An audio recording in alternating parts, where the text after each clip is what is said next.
तो मूवी की स्टार्टिंग में हम देखते हैं कि एक परेशान कपल अपने बेटे को एक लड़की के पास लेकर आता है। वो लड़की एक किस्म की एक्सोसिस्ट थी, यानी उसका स्पिरिट्स पर कंट्रोल था और वो लोगों की हालत देखकर समझ जाती थी कि इसके साथ क्या मसला है और किसी सोल ने तो नहीं इसको कंट्रोल किया हुआ। अब वो कपल जो अपने बच्चे को वहाँ पर लाया था वो इसलिए परेशान होता है क्योंकि उनके बेटे की तबीयत काफी ज्यादा खराब होती है। उनके बेटे को कोई चीज दिखाई देती थी जिसे देख के वो काफी डर जाता था और उसे शिवरिंग भी हुआ करती थी, यानी वो बहुत ज्यादा कांपता था।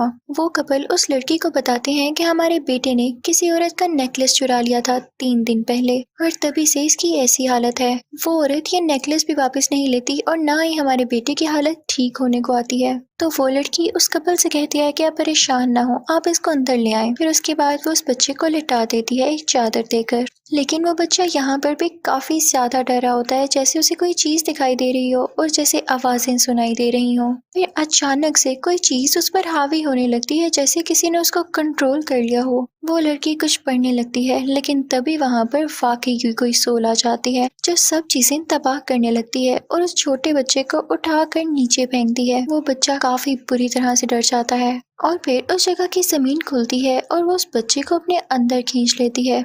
वो लड़की यानी एक्सोसिस्ट ये देख के काफी हैरान होती है और उस बच्चे से कहती है कि हम दोबारा मिलेंगे और यहीं पर ये सीन कट हो जाता है। फिर हम प्रेजेंट टाइम देखते हैं जहाँ पर हमें एक लड़की क्रिस्टीन दिखाई जाती है। वो एक बैंक में जॉब करती थी और लोन देने का और लेने का काम करती थी। वो अपनी जॉब से काफी ज्यादा सिंसियर थी। तो एक दिन वो अपने बॉस के पास आती है और उनसे पूछती है कि मेरी प्रमोशन कब होगी और मैं सीनियर असिस्टेंट कब बनूंगी। तो उसके बॉस कहते हैं कि अगर तुम डिजर्व करती हुई तो बन जाओगी, वैसे भी मैंने एक और आदमी हायर किया है और अगर वो मुझे ठीक लगा तो मैं उसे सीनियर असिस्टेंट बना दूंगा। फिर हमें क्रिस्टिन का दोस्त दिखाया जाता है जो कि उसके ऑफिस में उससे मिलने के लिए आया था। वो एक प्रोफेसर था, उसे कॉइन कलेक्शन का काफी ज्यादा शौक था। तो क्रिस्टिन उसे एक ओल्ड कॉइन देती है जिसे पाकर वो काफी ज्यादा खुश होता है और उसके बाद क्रिस्टिन वापस से अपने ऑफिस के अंदर आती है। तो वो देखती है कि वो जो नया आदमी उसके बॉस ने हायर किया होता है वो उससे काफी अच्छी बातें कर रहा होता है, जैसे वो अपने मार्क्स बना रहा हो उस प्रमोशन को हासिल करने के लिए। तो ये बात क्रिस्टीन को अच्छी नहीं लगती क्योंकि उसने शुरू से मेहनत की थी इस जगह तक पहुंचने के लिए। उसके बाद क्रिस्टीन दोबारा से अपने काम पर लग जाती है और तभी उसके पास एक ओल्ड लेडी आती है, यानी बूढ़ी औरत।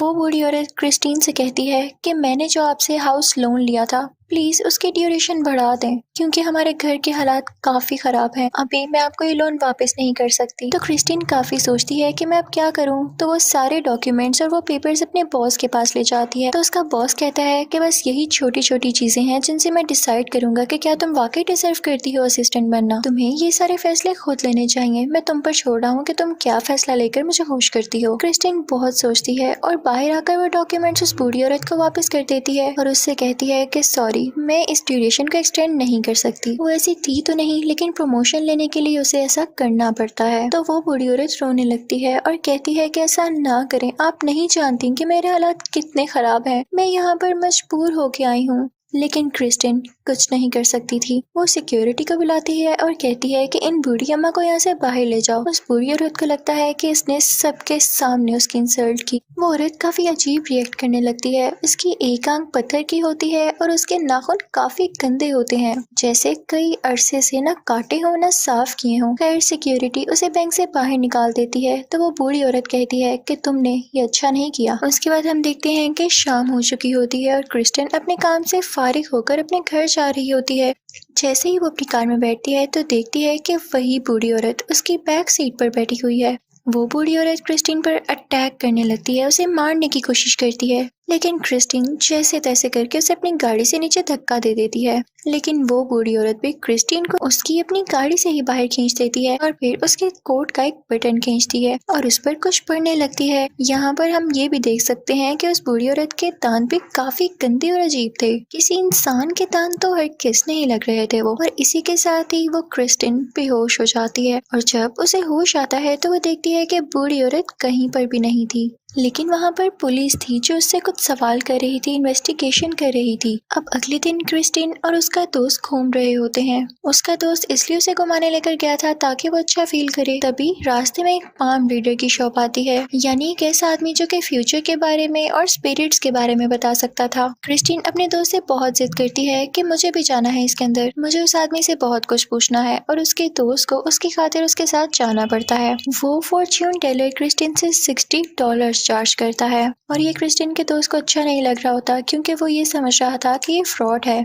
लेकिन वो फॉर्च्यून टेलर जैसे ही क्रिस्टीन का हाथ देखता है तो उसके $60 उसे वापस करते हुए कहता है कि अपने पैसे लो और अपना ख्याल रखो, बस किसी ने तुम पर काला जादू यानी ब्लैक मैजिक किया है। और वो उसे ये भी बताता है कि तुम्हारे कोट का बटन गायब है और वो किसी न किसी तरह इस चीज से लिंक्ड है।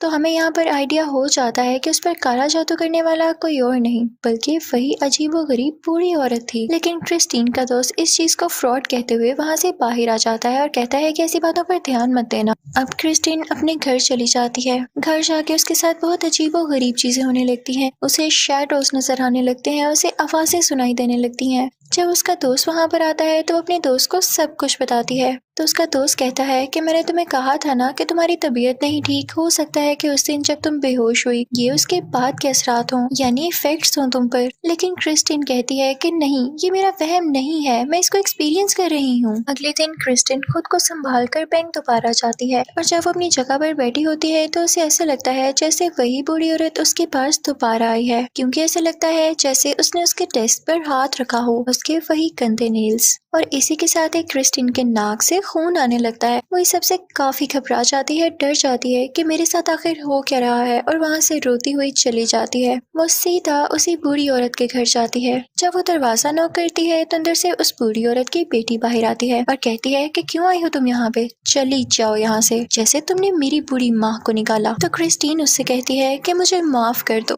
मैंने सब जान के नहीं किया, मुझे प्लीज एक बार उनसे मिलने दो। अब उस बूढ़ी औरत की बेटी काफी मुश्किलों के बाद क्रिस्टीन को अंदर आने देती है। क्रिस्टीन जब अंदर जाती है तो वो देखती है कि वो बूढ़ी औरत मर चुकी होती है, उसकी डेड बॉडी वहाँ पर पड़ी होती है। यानी क्रिस्टीन अब जाग कर भी उससे माफी नहीं मांग सकती थी क्योंकि अब बहुत देर हो चुकी थी। वो ये देख के काफी होपलेस हो जाती है। तो उस बूढ़ी औरत की बेटी कहती है कि मैं जानती हूँ कि तुम्हारे साथ क्या मसला है, और मैं ये भी जानती हूँ कि मेरी माँ ने तुम पर काला जादू किया है, और मैं तो कहती हूँ कि ठीक ही हुआ, तुम जैसे लोगों के साथ यही होना चाहिए, और अब इसका असर कभी खत्म नहीं हो सकता, इसलिए दोबारा यहाँ पर मत आना। क्रिस्टीन तो जैसे पागल हो चुकी थी, उसे कुछ समझ नहीं आता कि मैं क्या करूँ। तो वहाँ से सीधा उसी फॉर्च्यून टेलर के पास जाती है। तो वो फॉर्च्यून टेलर उसे कहता है कि उस बूढ़ी औरत ने तुम पे काफी बुरा काला जादू किया है। ये एक कर्ज है जो पहले 3 दिन तो तुम्हें इतना सताएगा कि तुम्हारा दिल चाहेगा कि तुम अपनी ही जान ले लो, लेकिन तुम अपनी जान नहीं ले पाओगी, और 3 दिन के बाद वो कर्ज तुम्हें अपने साथ ले जाएगा, तुम्हारी सोल को भी। वो तुम्हें जहन्नुम में घसीट लेगा जिससे तुम हमेशा के लिए मारी जाओगी। लेकिन इसका एक सोल्यूशन है, अगर उससे पहले पहले तुम किसी जानवर को सेक्रीफाइस कर दो, उसकी कुर्बानी दे दो, तो तुम पर से एक कर्ज हटकर उस जानवर पर जा सकता है। यानी अगर उसकी सोल चली गई तो तुम्हारी सोल बच सकती है, प्लीज देर मत करना।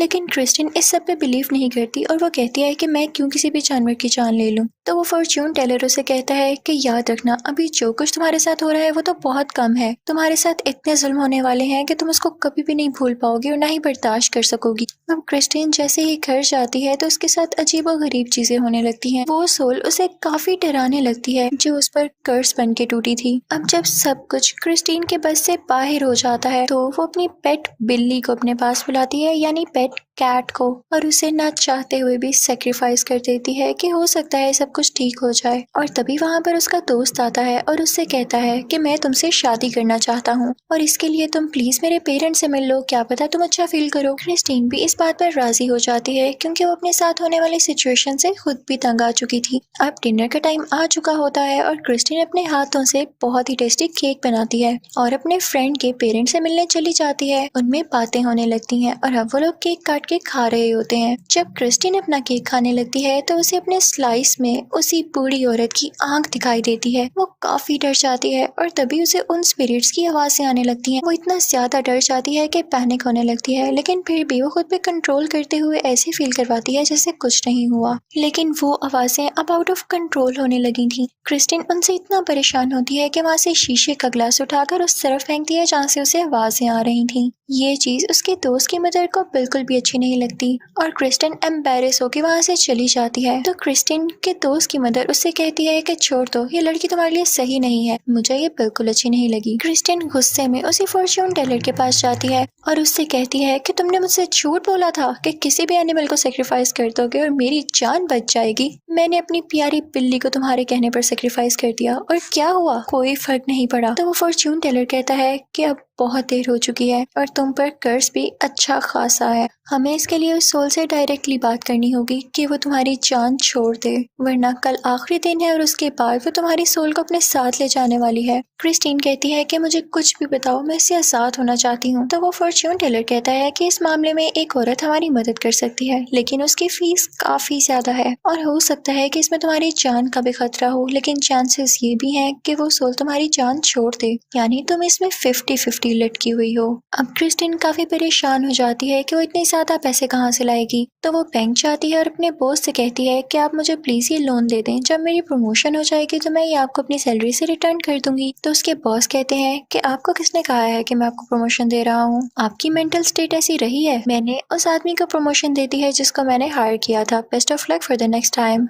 और ये सुनकर क्रिस्टीन को काफी दुख होता है। वो वहाँ से परेशान हालत में अपने घर लौटती है और वहाँ से कुछ चीजें उठा के एक शॉप पर बेच देती है, लेकिन स्टिल अभी भी उसके पास कुछ नहीं जमा हुआ था कि वो उस लड़की के पास जा सकती। तब वो अपने उसी दोस्त से मिलती है तो उससे कहता है कि देखो क्रिस्टीन, मैं इन बातों पे यकीन तो नहीं करता, लेकिन सिर्फ तुमसे प्यार करने की वजह से मैं ये तुम्हें पैसे दे देता हूँ, ताकि तुम्हें ये न लगे कि मैंने मुश्किल वक्त में तुम्हारा साथ नहीं दिया या मैं पैसों की वजह से तुमसे दूर हो गया। ये सुन के क्रिस्टीन काफी खुश होती है और वो पैसे लेके उस औरत से मिलने जाती है। अब ये जगह देख के आप हैरान रह जाएंगे, ये वही घर होता है जो कि मूवी की स्टार्टिंग में हमें दिखाया गया है, जहाँ पर वही बेचारा मासूम बच्चा मारा गया। क्रिस्टीन वहाँ पर आकर एक औरत से मिलती है।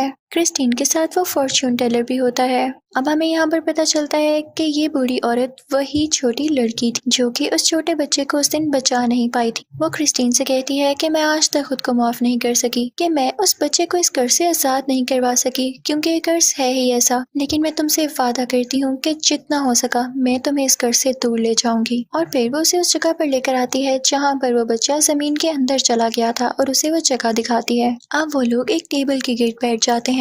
वो टोटल 4 लोग होते हैं, एक क्रिस्टीन, एक वो फॉर्च्यून टेलर, एक ये बूढ़ी औरत और उसका एक असिस्टेंट। वो बूढ़ी औरत अपने असिस्टेंट से कहती है कि एक बकरा लेकर आओ, यानी गोट। और उसके बाद वो क्रिस्टीन से कहती है कि हम कुछ पढ़ेंगे और जैसे ही तुम फील करो कि तुम्हारे अंदर वो सोल आ रही है तो अपना हाथ फौरन से इस बकरे के ऊपर रख देना, ताकि वो इसकी सोल को ले जाए, तुम्हारी सोल को नहीं। साथ ही वो अपने असिस्टेंट को ये भी कहती है कि जैसे तुम फील करो कि इसमें सोल आ चुकी है तो तुम्हें इस बकरे की गर्दन काटनी होगी, यानी इसे ज़िबाह करना होगा, और इसी के साथ ये कर्ज खत्म हो जाएगा। अब वो लोग रिचुअल स्टार्ट करते हैं तो हम देखते हैं कि उसी बूढ़ी औरत में वो कर्ज वाली सोल आ जाती है। तो फॉर्च्यून टेलर उससे पूछता है कि क्या चाहती हो तुम, तो वो आगे से कहती है क्रिस्टीन की सोल। तो वो जल्दी से उस बूढ़ी औरत का हाथ पकड़कर उस बकरे पे रख देता है जैसे कि उसने कहा था। अब वो सोल आ चुकी थी उस बकरे में और वो जो मासूम बकरा हमें दिख रहा था वो काफी खौफनाक हो गया था, एक डेडली किस्म का बकरा। कभी सोचा है आपने? जैसे ही उस बूढ़ी औरत का असिस्टेंट उस बकरे को ज़िबा करने के लिए आगे बढ़ता है तो वो बकरा उसी के हाथ पर काट लेता है, जिसकी वजह से वो कर्ज वाली सोल उसी असिस्टेंट के अंदर चली जाती है और वो भी अब काफी डेडली हो चुका था, सब पर अटैक करने लगता है वो। लेकिन वो बूढ़ी औरत होश में आ चुकी थी और वो फौरन से अपने असिस्टेंट की बॉडी से उस कर्ज सोल को बाहर निकाल फेंकती है, लेकिन इस दौरान उसकी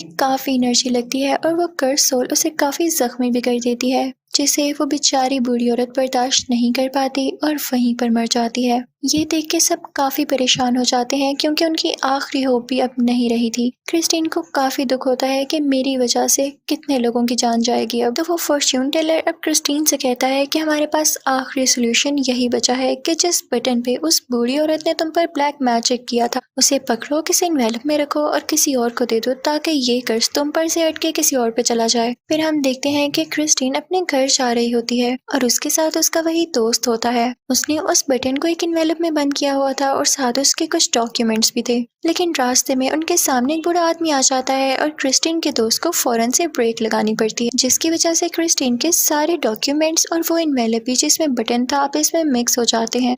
अब क्रिस्टीन का घर आ चुका था और उसका दोस्त उससे कहता है कि कल रेलवे स्टेशन पर आना, हम घूमेंगे, ठीक है, ताकि तुम अच्छा फील करो और उसके बाद हम ये भी डिसाइड कर लेंगे कि ये बटन वाला एनवेलप किसे देना है हमें, ठीक है। लेकिन फिर उसके बाद जब अपने दोस्त से मिलती है और ये सोच रही होती है कि ये एनवेलप किसे दिया जाए, तो उसका दिल इस बात को मानने पर तैयार नहीं हो रहा होता कि मैं अपना कर्ज किसी भी मासूम इंसान को दे दूं और उसकी जान चली जाए। वो फौरन से उसी फॉर्च्यून टेलर के पास जाती है और उससे पूछती है कि क्या जरूरी है कि ये बटन या ये एनवेलप हम किसी जिंदा इंसान को देकर उस पर ये कर्ज दें, क्या ये मैं किसी डेड बॉडी को दे सकती हूँ? तो फॉर्च्यून टेलर कहता है कि हाँ, ये तुम उसी बूढ़ी औरत को दे सकती हो जिसने तुम पर ये कर्ज किया हो। तो क्रिस्टन फौरन से उस बूढ़ी औरत की कब्र के पास जाती है।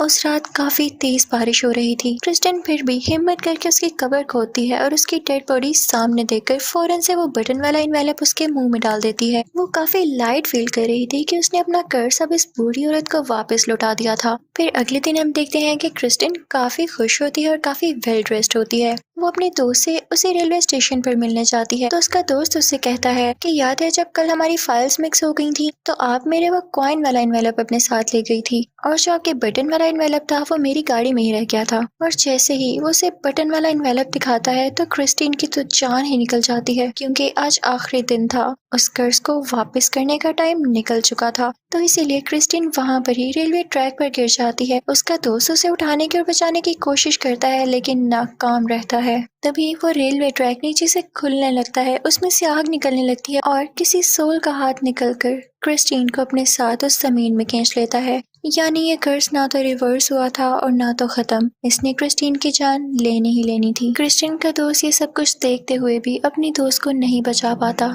उसकी आंखों में बस आंसू रह जाते हैं और रिग्रेट कि उसने वो एनवेलप पहले क्यों नहीं देखा। और देखते ही देखते वो सोल उसे हेल की तरफ ट्रैक कर लेती है, यानी खींच लेती है, और क्रिस्टीन का दोस्त उदास बैठा रह जाता है। इसी के साथ इस मूवी की काफी सैड और अजीब एंडिंग हो जाती है। Thank you for watching.